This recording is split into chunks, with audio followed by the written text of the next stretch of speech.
So this is a neat one, and if you read the title, it was probably somewhat intriguing for you. But it is Sparty week on Chris and Company, and I give a shout out to Austin, who is the driving force behind this. We have found two people, one male, one female, who have portrayed Sparty, who have been inside the Sparty skin. That kind of sounds a little bit weird, but inside the Sparty suit, so to speak. One thing that I've probably not talked about a ton in my content is the fact that I am a big fan of mascots.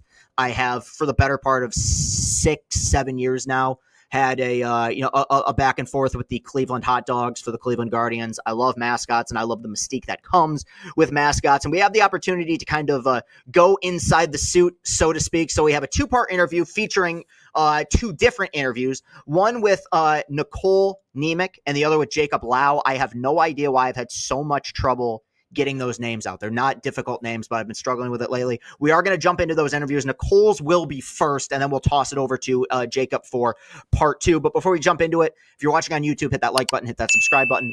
Apple Podcasts, Spotify, Chris and Company is the name of this podcast. CastellaniContent.com is the name of the website where you can find all of our content. That is getting updated basically every day. The archive of all the Tiger videos, everything that we do, constantly getting updated. So go there, CastellaniContent.com. Continue to like, continue to support. And this is kind of a different episode that we've done, but let us know in the comments, what you think. Is this stuff that you want to see more of to kind of, as we kind of expand the content a little bit? You guys know my whole philosophy from the beginning. I just want to interview people that I find interesting, and I find this stuff interesting. I feel like it's a lane that hasn't really been tapped into that much. I don't know, maybe there is a whole underground world of mascots related content that I haven't discovered, but for the time being, this is the best we can do. So let's start first off with our interview with Nicole Niemiec.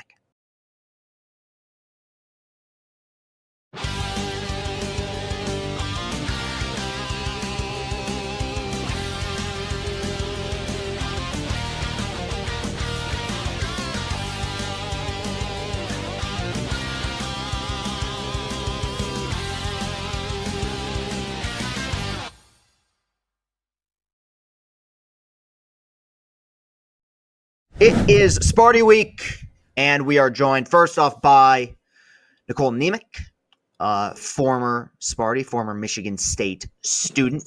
And this is something that Austin and I had pitched for a minute. We're a very pro mascot show, and I've always been a pro mascot account. So we'll just start with this, which is you were Sparty. How did that happen? Yeah, so that's like the first thing people always ask me is like, what did you do or how did you end up doing it? And I think I remember I attended my first Michigan State event as a freshman. So I hate to admit this early especially, but I am a family of Wolverines. Okay. So my entire family are all Michigan fans. So going to Michigan State, I was kind of like the black sheep.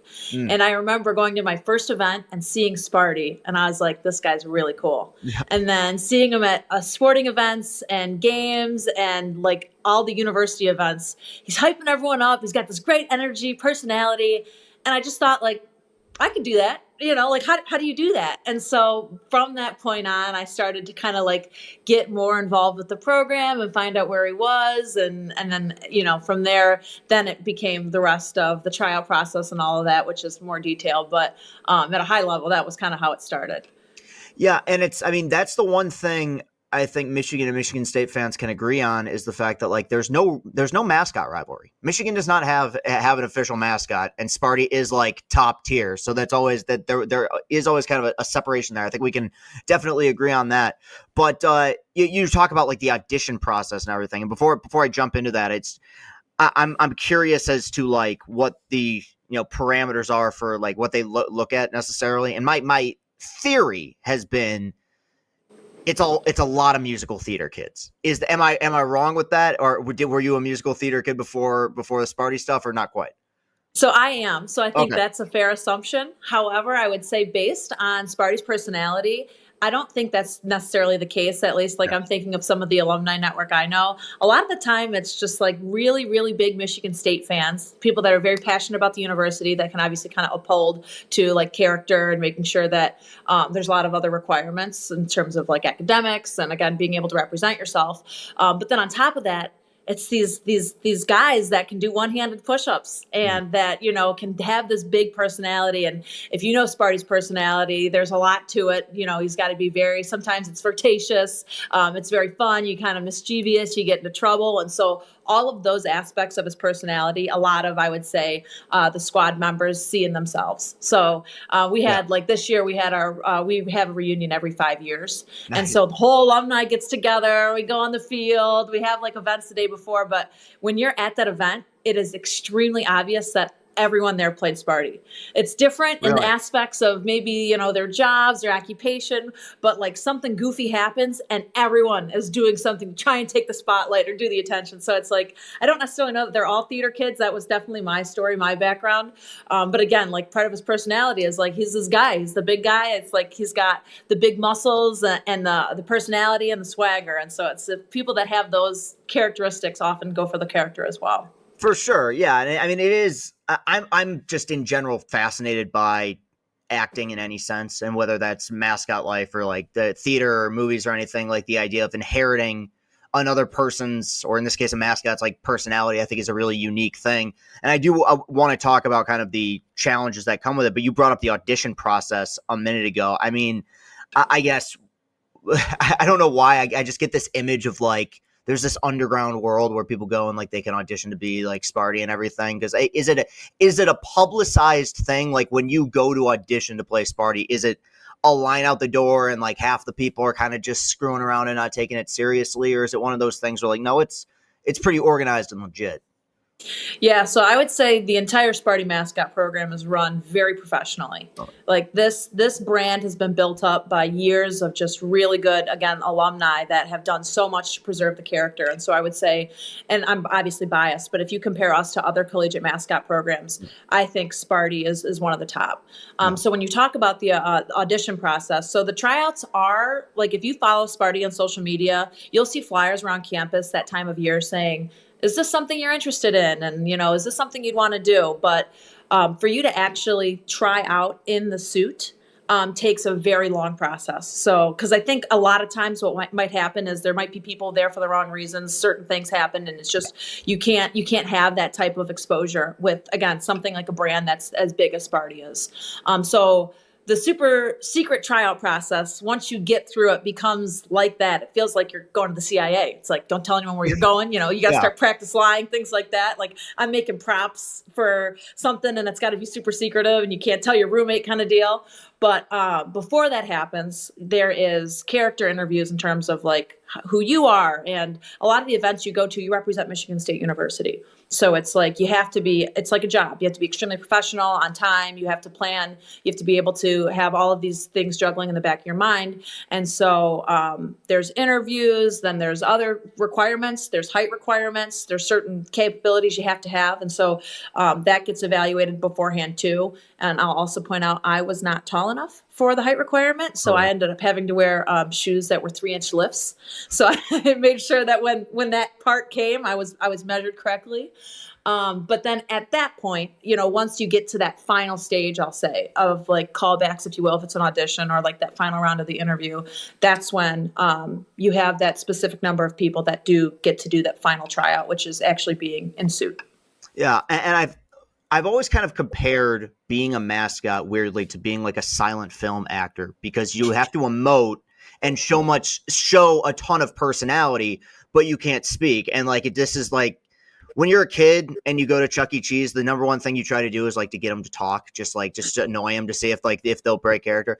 How hard is it to like, are you so committed to it that you're able to kind of power through it? But how hard is it to not speak? And because I feel like even beyond the character, it's just such a natural inclination in life to like just talk and emote in that way. And all of a sudden you're kind of using your emotions and using your personality traits a lot differently.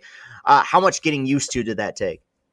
Yeah, well, I would say it's harder than a silent film actor because they can at least emote. Like Sparty's face doesn't change. That's true, right? So yeah. It's like you have to do things that if like a little kid is scared of you, how do you become like cute and approachable versus you're looking at a Wolverine and you're mean, and you know what I mean? So it's definitely a skill that has to be developed. I would say in terms of understanding not talking. At first, it takes a second. But once you're in character, I think the biggest part of it, and again, being passionate about the university, being passionate about Sparty and taking it super seriously helps aid in like a lot of understanding that character and building who you are as the character. So me talking in suit would ruin the character immediately. Yeah. And so for me, it was just this dedication. So getting ready is the hype music, whatever you do to get kind of in your zone. But I was Sparty. I was him. And so once that happens, it's almost easy. People try and get you to talk. It's like, that's not something that you're thinking about because you're this big guy, you know? And even with like people that are helping you, like your Sparty security team that gets you there and gets you out, we have signs. Like they can tell when Sparty needs to go or when Sparty's in a situation that's not great, but never talking. And so again, as you become seasoned, it becomes very easy. In the beginning, it takes a second. The one thing I'll say I never got used to is smiling. So when people take photos, it's so hard not to just smile for every photo. So that's something I definitely like did towards the end of my year still, or if I was trying to be funny, I wouldn't smile. But that one's an instinct you just can't shake because you always smile for the photo. Yeah, no, that's funny to hear about. That's interesting about like you stay so in the like natural persona that you're like, wait a minute, no, nobody can see my face right now. Like I could be doing, exactly. I could be doing anything, and it doesn't really matter. But it's a unique thing because, like you said, everyone kind of brings a certain like flair to, you know, the personality of Sparty. But like I said, you can't see, you know, who's behind, you know, the character. So for preparation, did you find yourself studying Sparty a little bit closer, like because it's weird, you can't see who's doing it, but you can kind of get a sense of the personality. Did you find yourself going back and kind of watching game film, so to speak, to see kind of what were the rights and wrongs of how to do this character?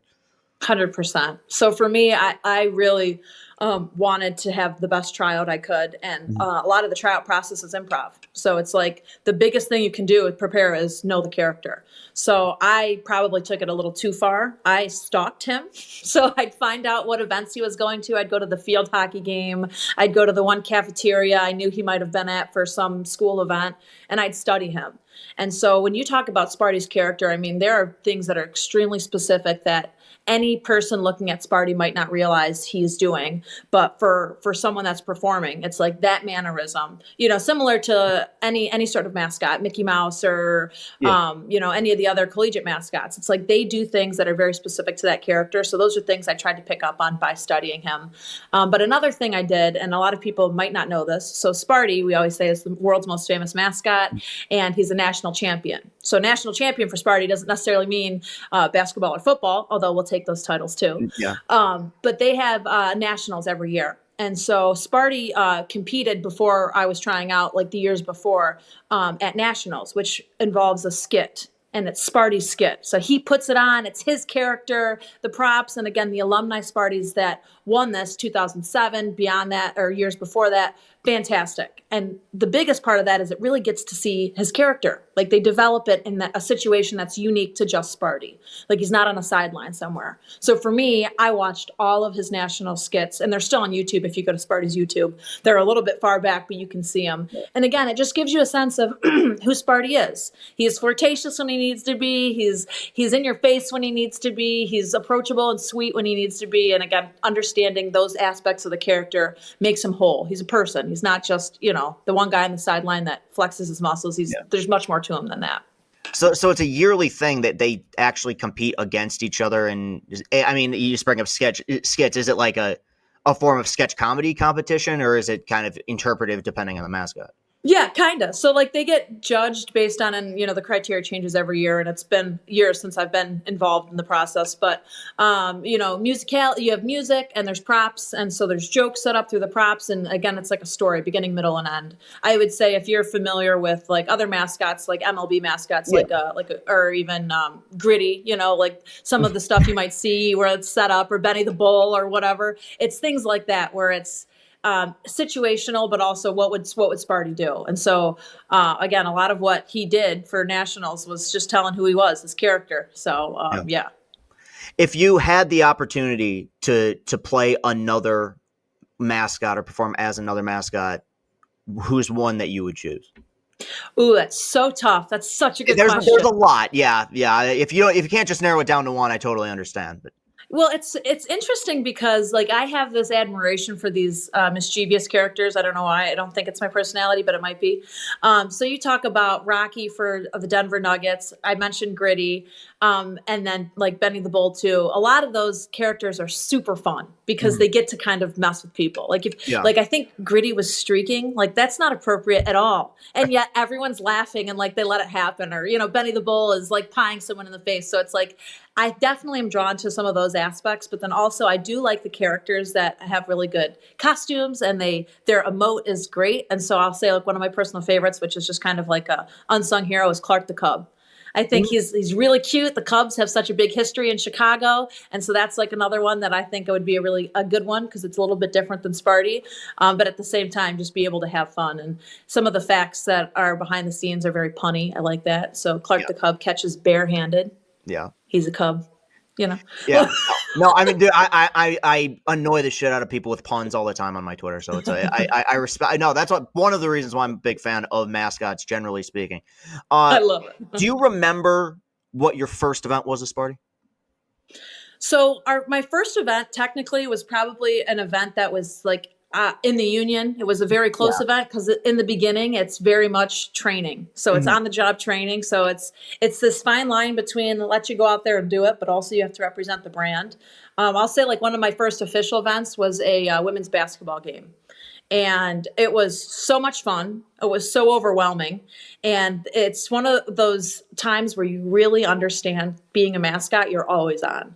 Like you think like, all right, the timeout just ended. I'm watching the game. I'm in the corner, not a big deal. There is always a set of eyes on you. And so it's like, if you have a job where you're talking a lot and you feel like, oh, I'm always on, that's Sparty. So it's like getting used to just having to always have his personality, his character. And if you're having like an off day, you don't get that chance to kind of like Sparty doesn't get to be sad. It's one of those things you kind of have to get through. You got to, whether it's your mindset or even take a break or something. But it was a really, really fun game. And the women's basketball games too are so much fun because they're really hype and there's a lot they do to engage the crowd too. And a lot of kids were there, and interacting with kids was always so much fun because you can see the magic in their eyes. Then it just gives you more of the personality, to keep going. It's almost like your mental clock kind of needs to change a little bit just because typically, the timeouts as a fan is when you relax. And I feel like as a mascot, that's when the eyeballs are now on you. So it's kind of like there's a juxtaposition there.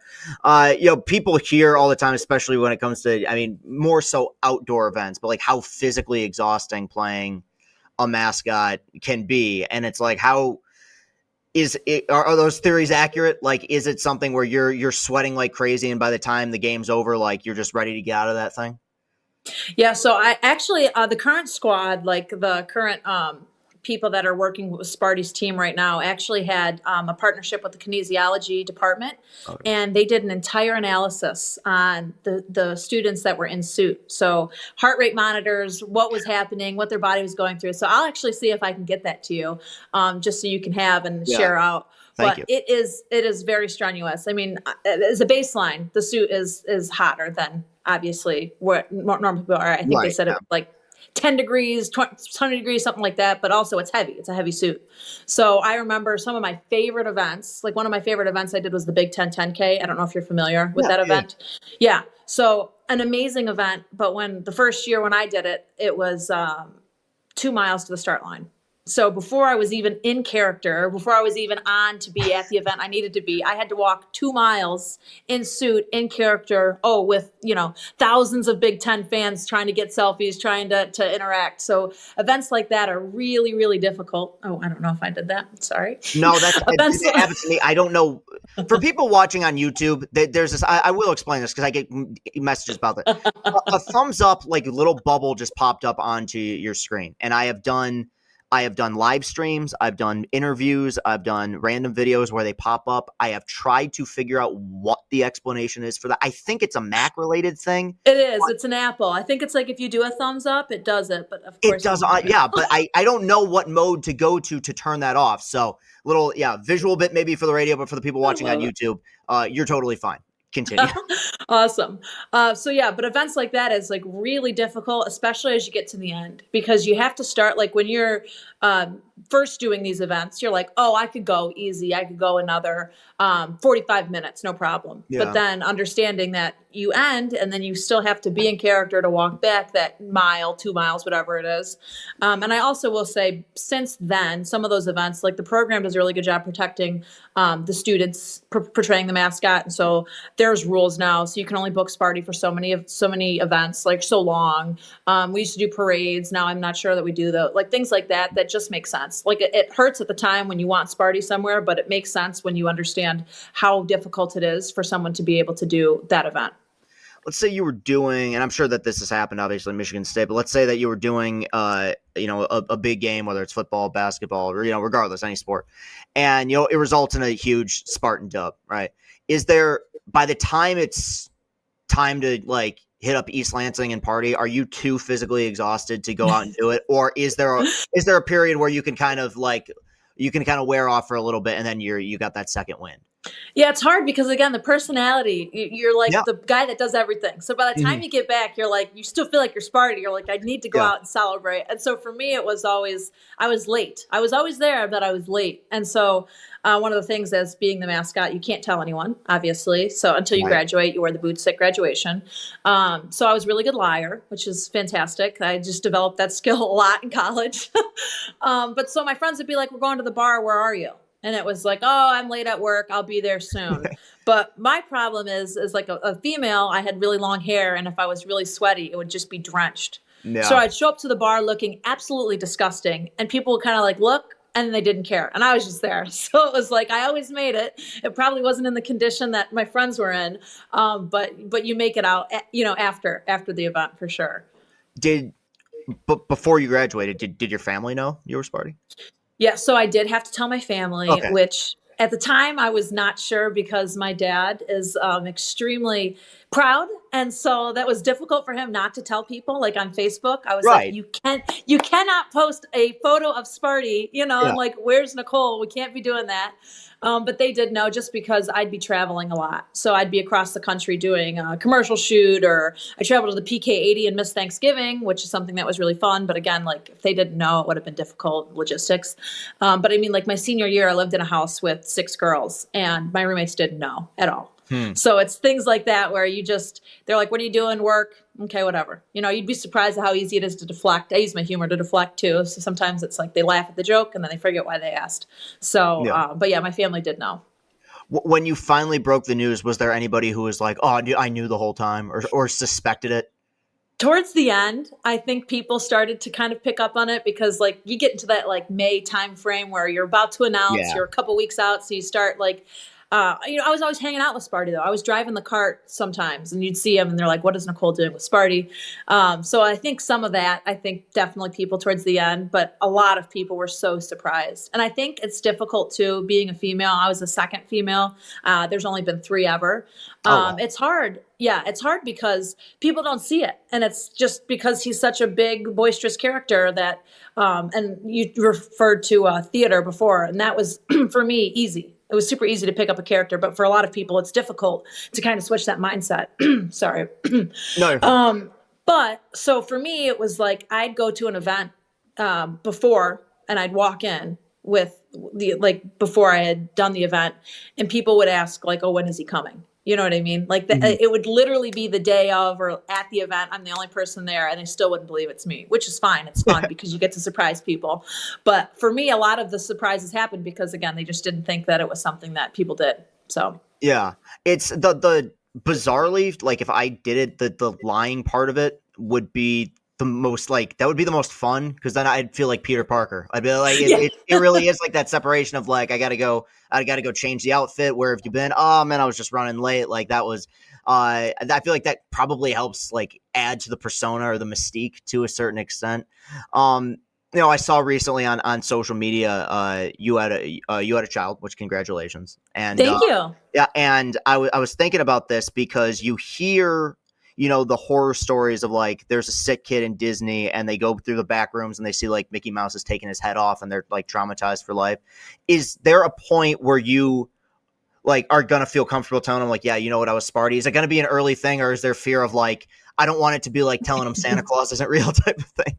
It's funny because, well, already he's already like, I've gotten congratulations from Michigan State. Actually, I just got a card from Sparty Oh wow. congratulating me, which is very funny. They've been sending him helmets to wear, the Michigan State shoes. Like, he is already going to be ingrained in the Sparty culture, and I think they were just joking, like, oh, he could do one-handed push-ups already, or he's Yeah. going to have the walk down. So I think he's going to learn very early on who his mom was. Yeah. And maybe the legacy will continue, maybe that's something that goes into it. But I think there's a way that, especially when you talk with children, there's a way that you can kind of allude that it's like the personality, or you're right, like there's a certain age where you'll tell them. But I definitely think he'll know probably earlier than most. Yeah. With keeping the magic alive, though. Yeah. But that's a proud thing, and that's a cool thing though, is like I'd be, if I had a parent that was Sparty, I'd be amped. Like that'd be, yeah, it's because it's a rare thing too. I mean, it's a very exclusive company. I feel like you talk about the 5-year reunions and everything. Is there, I don't know, I want to try to, how do I put this? Is there like conventions or like meetups for people who've just been mascots in general, or in your experience, has it been more exclusive to just kind of the Sparty community? Yeah, so like when I was in college, and I told you I did the Big Ten 10K, those Mhm. events are so fun when you're with other mascots, because again, you're Peter Parker, but then for that weekend, you get Mhm. to be with a bunch of people who know who you are because you're the same thing as them. So they can't tell their friends, but you guys get to talk. So I actually was in a Big Ten mascots group chat, like in college. So that was fun. You'd go to games, you'd network with people. There's a whole underground network, if you will, of these mascots that all know each other's identities, but maybe not, again, people that are close to them. So I would say, I'm sure each of the schools probably have their own alumni networks. And the network that I have that's beyond Sparty is the one that I knew, again, when I was performing. But as far as like a big overall, mascot community, I'm not necessarily aware of anything, at least that I'm a part of. Yeah. Well, last question, but it's always, you see these horror stories, you see them on YouTube sometimes, but what is the protocol if you, I guess literally in this case, lose your head? Like what happens if there is it just like, hey man, 5-second rule, you got to jump on it and like, and recover? Or is it one of those things where it's hide, like run, don't let anybody see it? What's the protocol for that? I'm not going to say whether or not this has ever happened. So Okay, that's for fair. Sparty, however, in a situation where that may or may not have happened, you would be amazed at how instinctual it is. Like the I would people that imagine. you're with, know exactly what to do. And yourself, I think the biggest thing is your identity. So you're hiding your identity. Mhm. If it happens in a situation where there's not help right immediate, you have to figure out how you kind of work that. Like you have to go get it, obviously, or whatever happened Yeah. to it. But sometimes if you have a really good team, you can kind of just hope that they get it back to you. I think a big thing too is there's do you play into it? Do you not? It depends on the Yeah. character, the situation. If it's kids, you don't want to freak them out. Right. If it's, I think that's like, there's videos though, if you said like on YouTube, or the BYU Cougars doing this amazing flip, this super cool thing, and then his head comes off. You're like, well, that's super unfortunate because Yeah. everything else is amazing about that. But yeah, I definitely think the biggest thing about being the mascot is just keeping the magic alive. So when something like that happens, it's super unfortunate, and you just try and make it as quick and as, it didn't happen as possible. Yeah. I would say. You got to avoid the panic, because I think it was like in 23 there was a viral thing where the Oregon Duck head came off. A guy just ran off the field. I mean, he was just like he did very very little recovery time. He was just gone. So you always, I mean, when you're in the suit, I guess I'll add one more question. Do you like? Is it hard not to think about like what worst case scenario would be? Are you more kind of just focused on like in the moment? You have to have some sort of that awareness. And I think a Yeah. big one is like Michigan fans. And this is not a generalization. Again, I come from the Wolverines. I think However, any opposing fan base is going to be like, I know what exactly. you're saying. Yeah. Yeah. And so there's instances where, especially myself, where it's like people probably think I'm this big buff guy, and I wasn't in Right. college. And so you see maybe a fan who is inebriated, who's aggressive, who's maybe coming toward you. You have to be thinking, what's going to happen? Is there a situation? And again, a lot of times, Sparty's team does a really good job of making sure he's not in an environment where he's unsafe, whatever. But sometimes it just happens. And like I know one of my favorite events was a Michigan game where we had won. We were at their stadium. I had to walk back. I had to walk back through a sea of people. It's like unavoidable. Things like that happen. I did have an event once that it was a other mascot's birthday party. It was Buckets, who was the Grand Rapids Drive birthday party event. I'll tell the story really quick. Yeah, go ahead. And so then what it was is a bunch of mascots were there. So Paws was there, Roar, just a bunch of the mascots. And then Sparty was there. And the point of we were doing a halftime show. And so there was a fan that was planted and he was going to get caked. That was like the Buckets was going to cake him. So what a really important lesson I learned is that when people are put in a situation that is in front of a lot of people and that's not something they do normally, a lot of their adrenaline kicks in and they act in ways they maybe wouldn't normally. Yeah. And so for this fan at the time was a Michigan fan. I didn't know that. So as the whole situation's happening, this fan gets caked and then all of a sudden he gets excited seeing Sparty. So this man was a 6'2", 220 grown man who gets in a 3-point stance and comes to tackle me. And so at the time, he takes me down. I'm upset because I'm thinking about Sparty. I'm like, oh, Sparty would have stayed up. Like, come on, like go to the gym more, like that kind of mentality. While the other mascots are thinking, they know that it's me. So they're really upset. It ends up being kind of like a brawl thing, which was funny in itself because everyone thought it was part of the show. It wasn't. But again, in that situation, it's like you have to be thinking, you have to be ready, because if you're not, like so much could happen. So I think worst case scenario is not necessarily something that you like to think about, but as you become more seasoned, it's just, I'm going to avoid that situation, or I'm not going to go here, or this isn't maybe a good event, just again, to protect the character, protect his, and the student portraying the character. For sure. Well, this was fascinating, and we have one more interview that we're gonna do to kind of get the male perspective of Sparty. But I really appreciate you doing this, and I know Austin obviously reached out, and we were able to work it all out. But officially a friend of the program, which is something we're trying to figure out exactly what that means. Like we're trying to do like tier lists and Hall of Fames, like people that are like friends of the program. But it officially means you're good in our book, I guess, to start, which is step one. So thank you so much for coming on Chris and Company, and wishing you all the best in the future. Thank you so much. I appreciate it. Yeah. All right, let's get to our interview. This is part 2, our interview with Jacob Lau, the male Sparty. Let's get to it. All right, Sparty part 2 here, this 2-part episode as we kind of go behind the mask, so to speak, behind the suit of the Sparty experience. Jacob Lau joins us to get the male perspective of what it was like to be Sparty. Jacob, how you doing, man?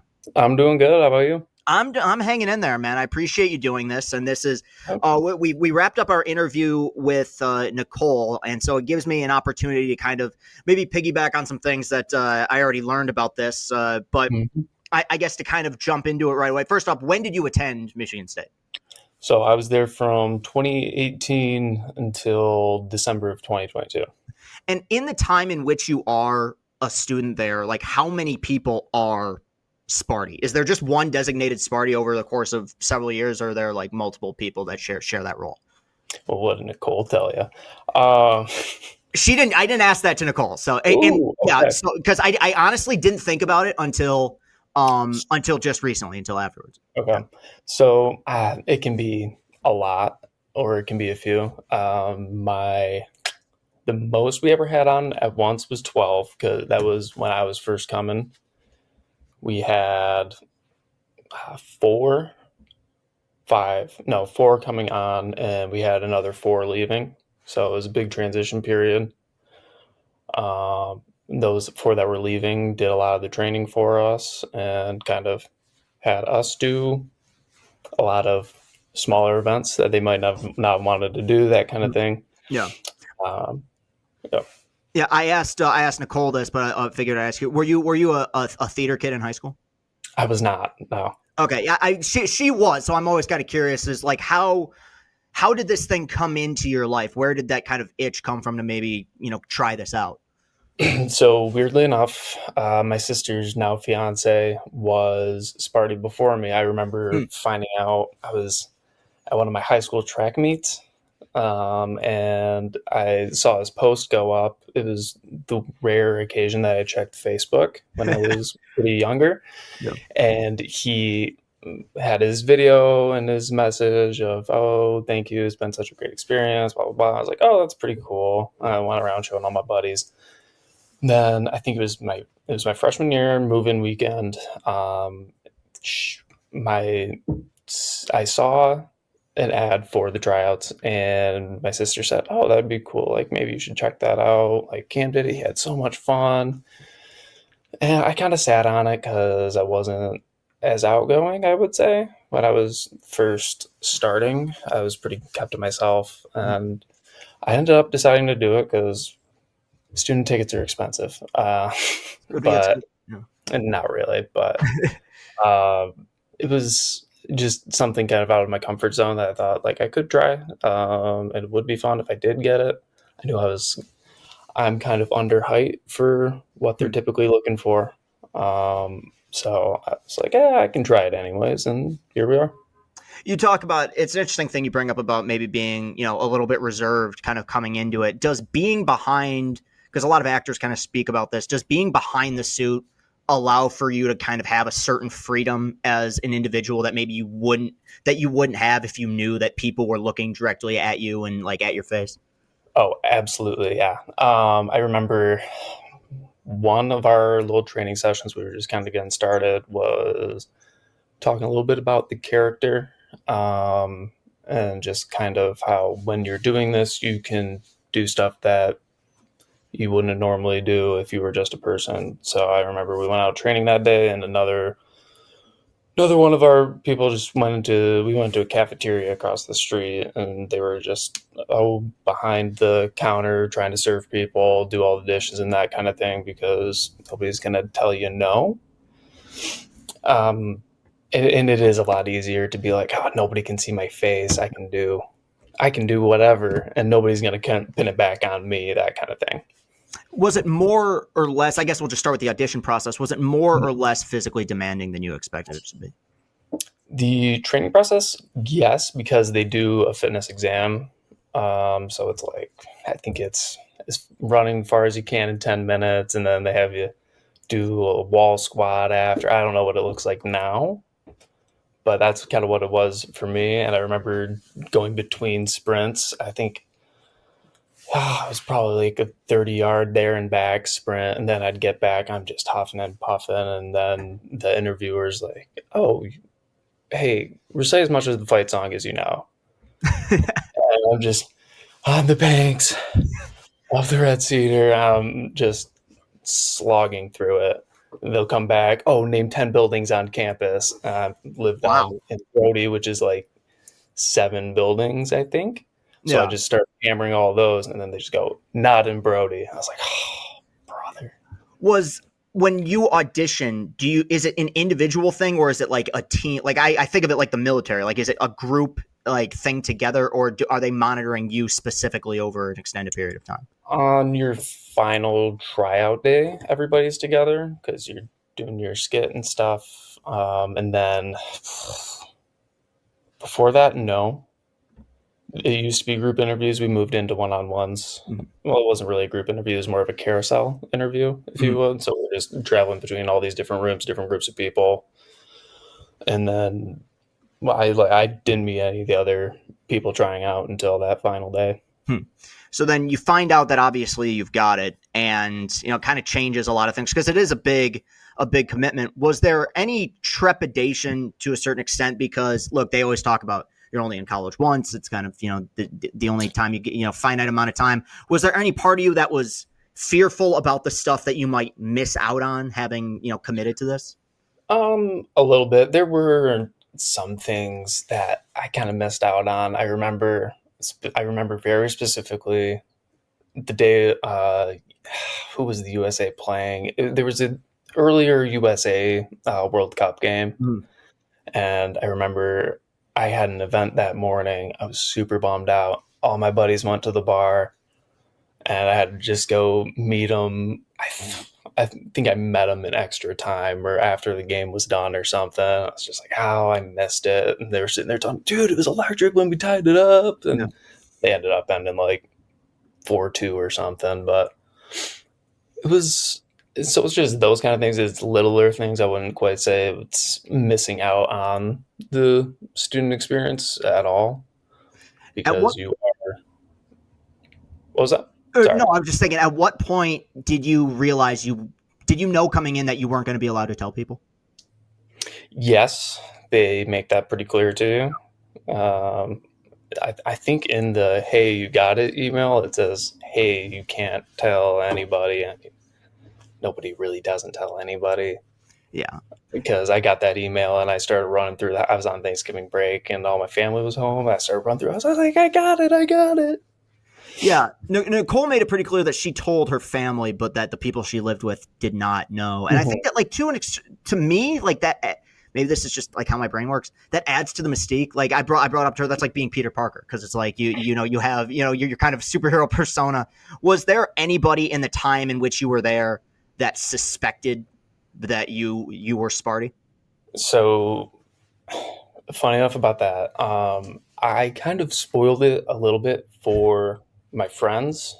I was just so I used to be signed into my TikTok as well as Sparty's. Mm-hmm.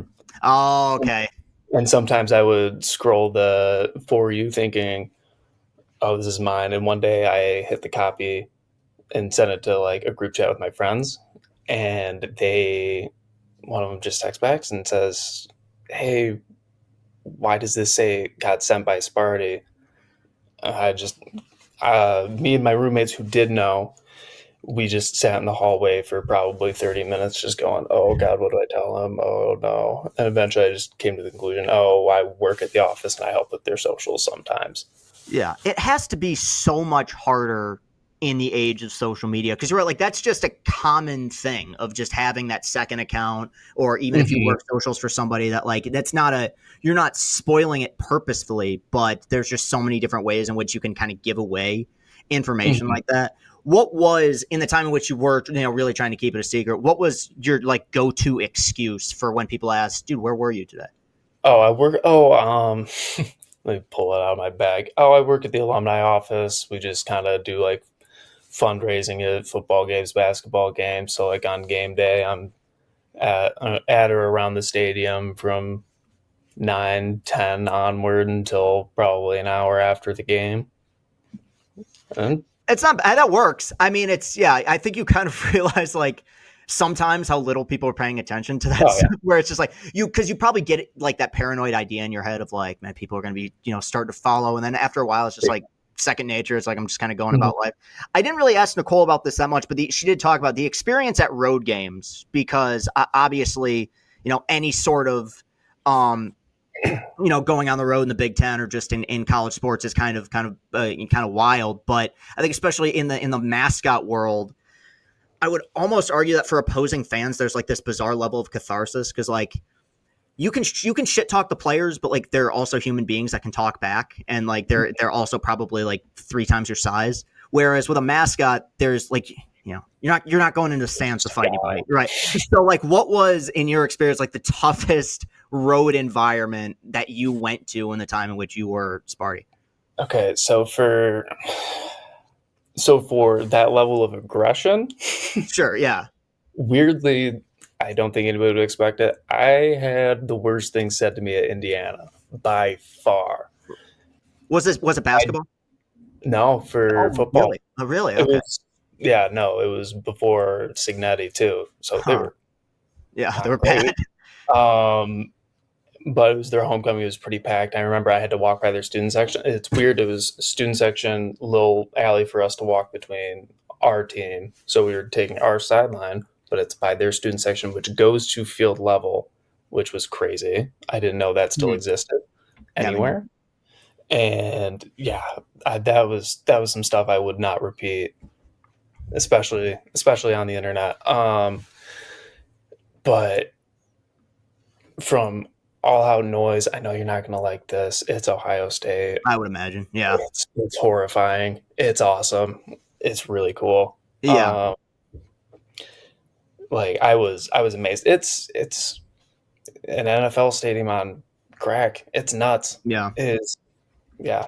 It's like a quadruple decker stadium, and it's all like really right on top of you. So I think that makes it a lot louder. I was surprised by Washington. I will say, Okay. Yeah, I can see that. I've because heard good things about Washington. Yeah. yeah, like their tailgate's really cool. They have the Mhm. people driving their boats On up the to the boats. stadium. Yeah. Yeah, Yeah. It's and a then unique environment. and it's super loud. I wasn't expecting it. I'd heard all the things about the Seahawks Stadium being loud. I didn't know they did that for the Washington Stadium too. Hmm.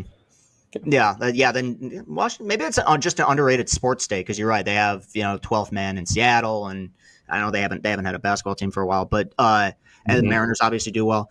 Is Sparty considered? And Nicole alluded to this a little bit. Is Sparty considered like one of the more physically demanding mascots, or are they all kind of present? Do they all kind of present their own challenges? I would say they all present their own. Because a lot of them, so like Sparty and Sir Henry over at Rutgers, they're kind of just all muscle, Yeah. couple like inches of foam that you're walking around in all the time. Some of them, if there's one that's wider, they're just walking around with a big hula hoop and some PJs on top, that kind of thing. I Mhm. think they might be a little easier because they're not lugging around as much.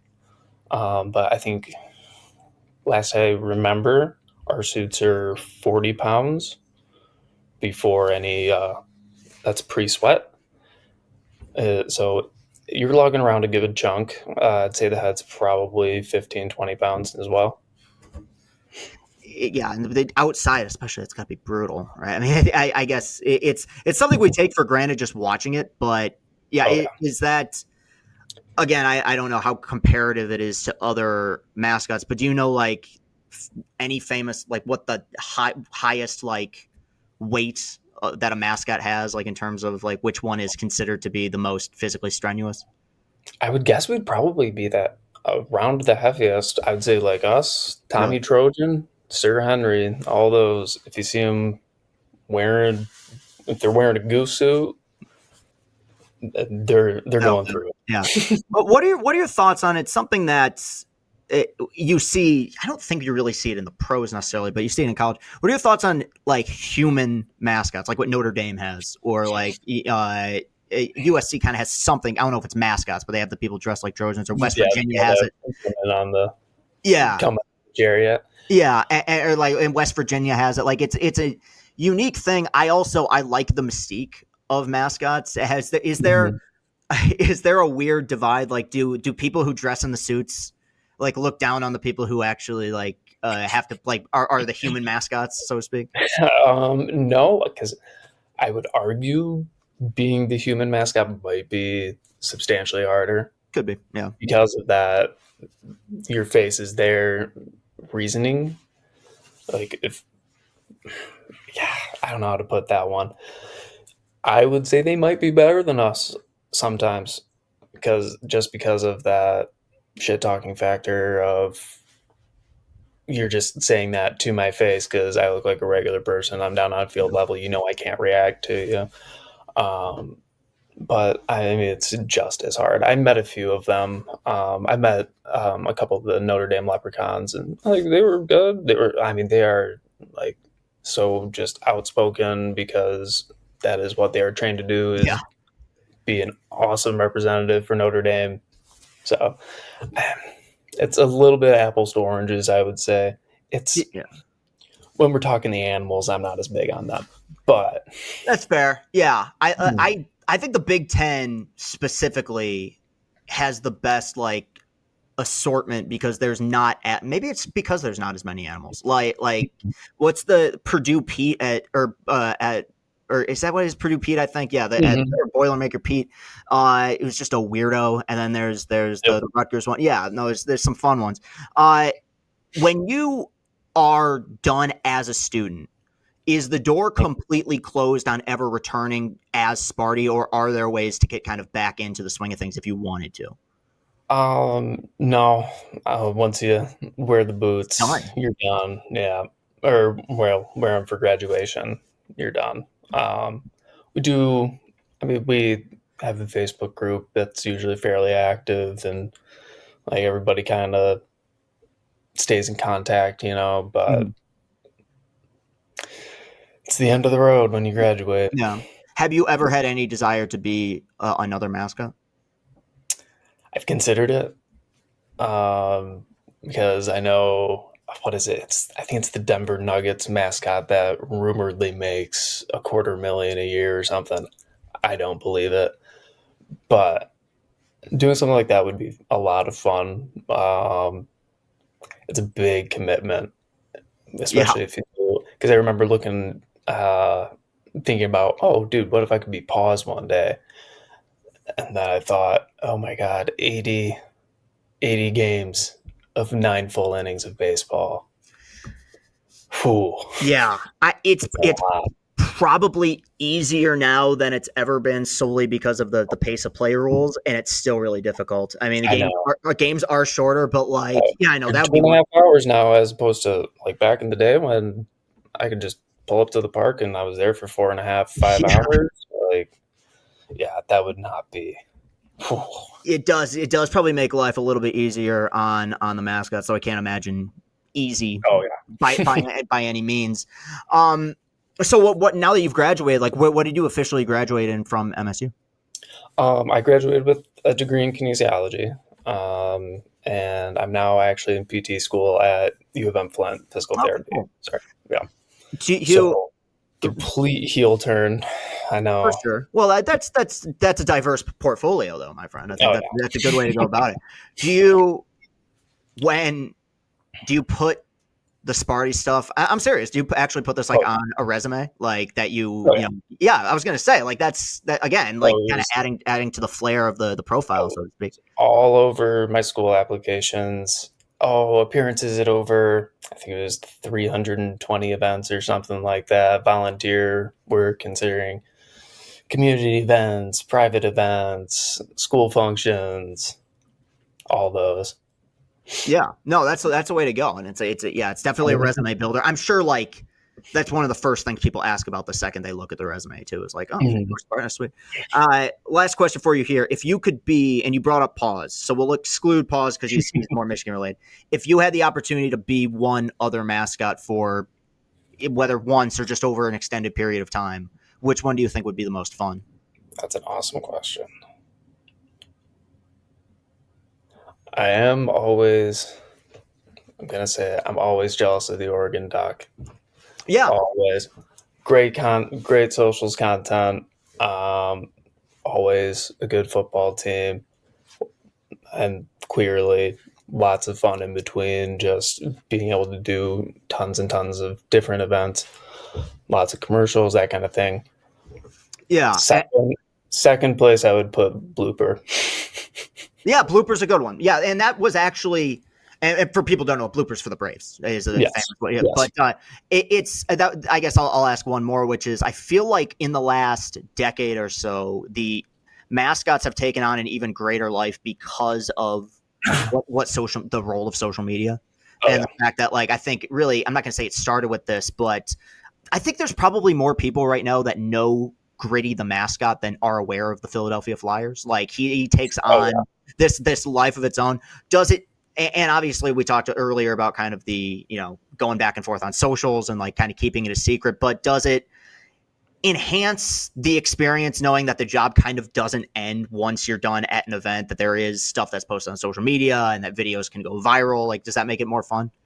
It does, especially because I remember it was kind of right after our COVID restrictions were loosening up. Mm-hmm. We didn't have anything else to do that summer because we weren't doing any private events yet or anything. So we were just hammering out TikToks and just being like, okay, is this going to be the one? Is this going to be the one? And we had a few that I feel did pretty well for what we had. But I mean, honestly, that's one of my favorite parts of it is just, telling your buddy, hey, I had this really stupid idea. You want to go try to make this into a TikTok and post it? We're like, yeah, absolutely. Yeah. Or go ahead. Sorry. Oh, I was just gonna say, I remember we did like, it was when the fake trick shot things were a thing on TikTok, and we spent probably 2.5, 3 hours just trying to put one together, and it completely flopped. But it was the best time just trying to do that. And, Yeah. oh, hey, let's try forcing ourselves to go viral. Mm-hmm. Yeah, and it's so weird, and this is just, whether it's Mascot related or not, this is just the life of content creation, is that very often, sometimes the thing you spend the least amount of time on is the thing that pops off the quickest. Like there will be things that I've posted where it's like, this is in like, I put 30 seconds of effort into this, and it'll be like one of the biggest things you ever do. You never really know. I think that does, again, enhance the experience where like you keep going back to the well. You know, that the character kind of takes on a life beyond just like the university or the team you represent. Well, obviously, man, congratulations on everything that you've accomplished, man. Graduating college is not an easy thing to do. So step one, right there. And I guess you made it through your tour of duty, so to speak, as Sparty, and have lived to tell the tale. So to you and Nicole, man, I really appreciate it. And Austin, my producer, also told me that you are you've consumed my content in the past, which I appreciate. Yeah. And clearly means that you have excellent taste, which I thank you for. So thanks. Love the post-game Tigers videos. Thank you, man. Thank you, buddy. So I appreciate it. Thanks for joining the program, and thanks for coming on Chris Company. Absolutely. Thanks for having me. You know what? I didn't know how that was going to go, either one of those, and I actually came away from it, I think, with some pretty good clips and some pretty good insight. You know, you never really know where the car is going to be steered, which direction it's going to go in, but they both are very generous to give me their time, both really fascinating stories, and I hope that you guys learned something today. I definitely did. I mean, I came into this not blind necessarily, but I tried to keep the questions somewhat basic just to see, I wanted to see just how much they would elaborate. And I thought they did a really good job of kind of expanding on the lore, so to speak. And I found it interesting, and this is me editorializing, I could be wrong, that there's still some kind of like cards that are being played close to the chest. Like not everything was revealed, which I appreciate. It's like, once a Sparty, always a Sparty. This might be something that we could do again in the future, even if it's not with mascots. I like going behind the scenes of things. I like getting inside of things and figuring out, what makes people work in a certain profession, what makes people tick, what makes people successful, what brings the most out of people. And I think that we, in a lot of ways, whether it's through journalism, with broadcasters, what have you, athletes, I like to think that we've done that with Chris and Company, and that will continue. So if you're watching on YouTube, you can hit that like button, hit that subscribe button. We're on Apple Podcasts. We're on Spotify. If you want to find everything that we create, you can go to CastellaniContent.com. Also, we're on TikTok, and we are really rolling on TikTok right now. The goal is to get to 10K by the end of the year. I have a little progress bar on my phone. Currently, we are on pace to get there by December 1st. I think at this rate that we're going, we can get there a lot sooner. So follow me there on TikTok and all of the social media platforms that are listed. Thank you very much to Nicole. Thank you very much to Jacob for being so kind and lending us their time to the program. We will be back next week with another episode as the saga continues here on Chris Company. Thank you again to Austin, one, for getting the guests, and two, always making me look good with the production stuff. You are the man. Have a great rest of your week, everybody. Peace and happiness.